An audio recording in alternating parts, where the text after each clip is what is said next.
بسم اللہ الرحمن الرحیم۔ السلام علیکم دوستو، دنیا بھر کی خبروں میں آج آپ سنیں گے، لیکن اس سے پہلے اگر ہو سکے تو لائک اور سبسکرائب کا بٹن ضرور دبا لیں۔ شکریہ۔ بھارتی ریاست منی پور میں سیکیورٹی صورتحال مزید بگڑ چکی ہے، جہاں مسلح افراد نے بھارتی فوج کے قافلے پر ایک بڑا حملہ کیا ہے۔ نمبول کے قریب 33 آسام رائفلز کے قافلے کو گھات لگا کر نشانہ بنایا گیا ہے۔ فائرنگ کے نتیجے میں آسام رائفلز کے متعدد اہلکار ہلاک ہو چکے ہیں اور کئی زخمی بھی ہیں۔ قافلہ پٹسوئی کمپنی آپریٹنگ بیس سے نمبول کی طرف جا رہا تھا کہ مسلح افراد نے ہائی وے پر اچانک حملہ کر دیا۔ تاحال کسی گروپ نے حملے کی ابھی تک ذمہ داری قبول نہیں کی ہے۔ منی پور میں بڑھتی مزاحمتی کارروائیاں بھارتی فوج کے سیکیورٹی دعووں کو چیلنج کر رہی ہے اور مقامی نوجوان بڑی تعداد میں قابض فوج کے خلاف مسلح جدوجہد میں شامل ہو رہے ہیں۔ اٹلی میں غزہ پر اسرائیلی حملوں کے خلاف مزدوروں اور ٹریڈ یونینز نے بڑے پیمانے پر احتجاج اور ہڑتال کی ہے۔ اس دوران کئی بندرگاہوں کے داخلی دروازے بند کر دیے گئے۔ ریلوے اسٹیشن پر مظاہرین اور پولیس کے درمیان جھڑپیں بھی ہوئی ہیں، جبکہ پبلک ٹرانسپورٹ اور اسکولوں کی سرگرمیاں بھی متاثر ہوئیں۔ مزدوروں کا کہنا تھا کہ وہ نہیں چاہتے کہ اٹلی کو اسرائیل کے لیے اسلحہ اور سامان کی ترسیل کا مرکز بنایا جائے۔ اٹلی کے مختلف شہروں میں ہزاروں افراد سڑکوں پر نکل آئے۔ بعض مقامات پر پولیس نے آنسو گیس کا استعمال کیا۔ یاد رہے دوستوں کہ اطالوی وزیر اعظم جارجیا کی دائیں بازو کی حکومت یورپ میں اسرائیل کی اہم حامی سمجھی جاتی ہے اور فلسطینی ریاست کو تسلیم کرنے کے امکان کو رد بھی کر چکی ہے۔ ایران کا کہنا ہے کہ ایران کا مغرب کے ساتھ جوہری تنازعہ سفارتکاری کے ذریعے حل ہو سکتا ہے۔ ایران دباؤ والی بیان بازی کا جواب نہیں دے گا۔ اب وقت آ چکا ہے کہ مغرب تعاون اور تصادم میں سے کسی ایک کا انتخاب کرے۔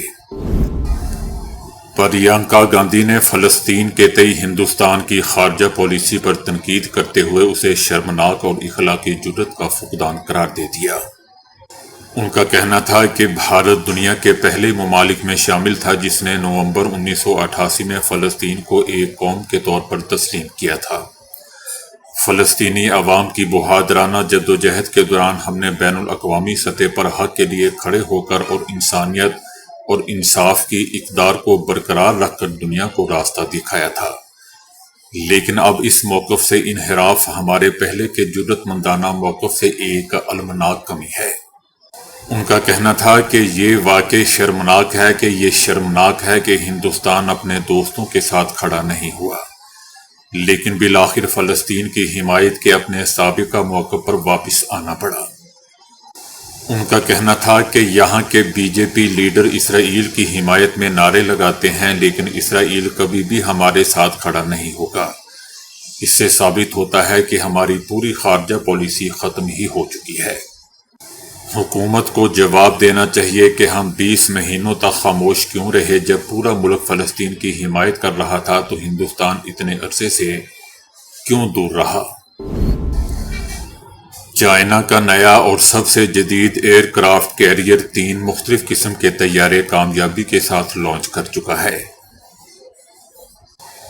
چائنا کے سرکاری میڈیا نے رپورٹ کیا ہے کہ یہ کامیابی پہلی بار عوام کے سامنے جاری کی گئی ہے۔ فوٹیج میں دکھائی گئی جسے ایک بڑی تکنیکی پیش رفت قرار دیا جا رہا ہے۔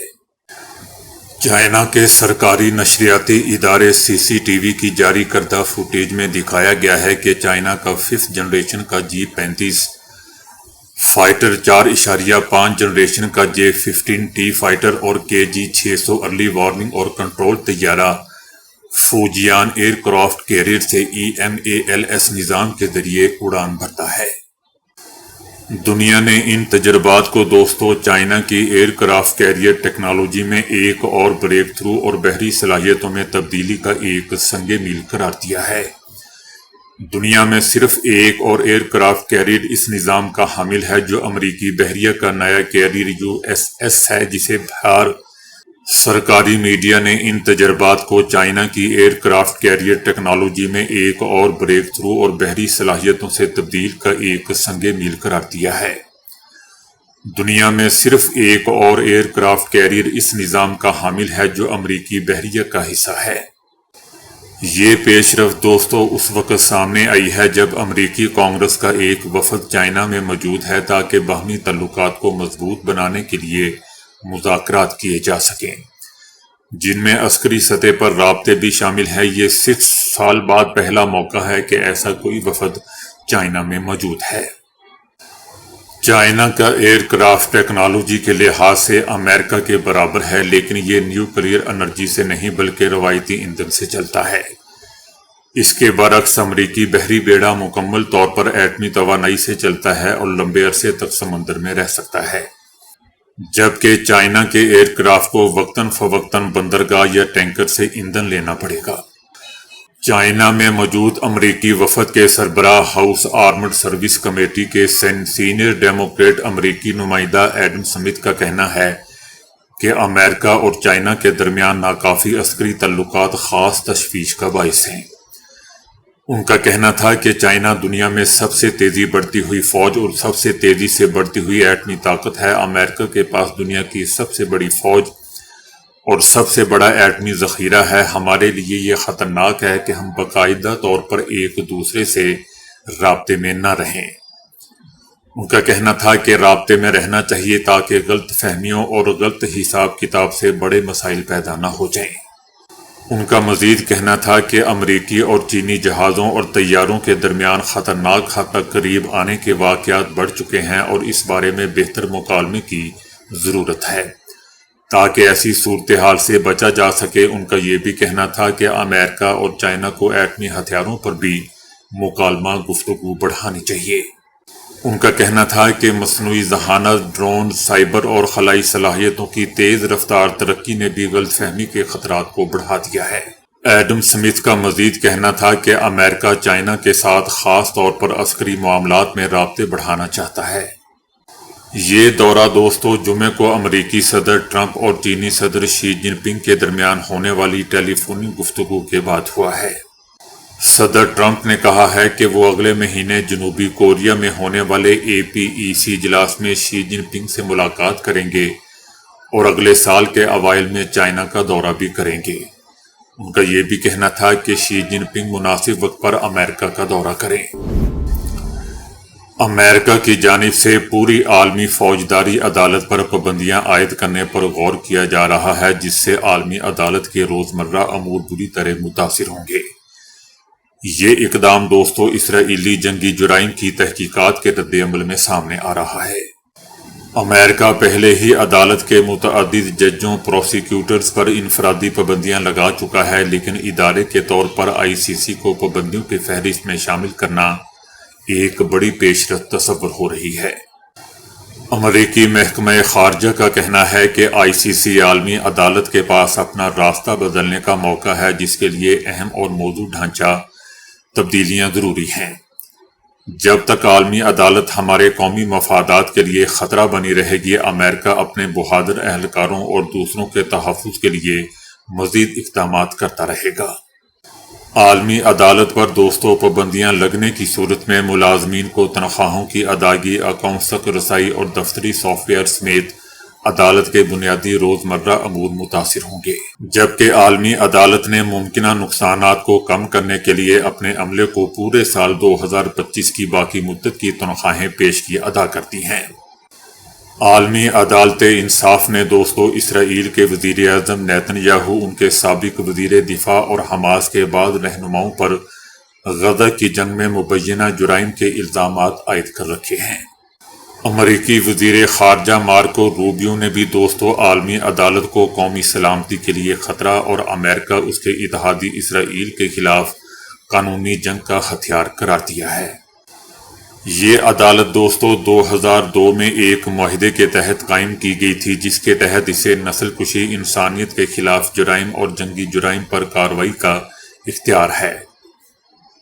عدالت فلسطین کو رکن تسلیم کرتی ہے اور اس نے قرار دیا ہے کہ اسے فلسطینی علاقے میں ہونے والے اقدامات پر دائرہ اختیار حاصل ہوتا ہے، جسے اسرائیل اور امریکہ تسلیم نہیں کرتے۔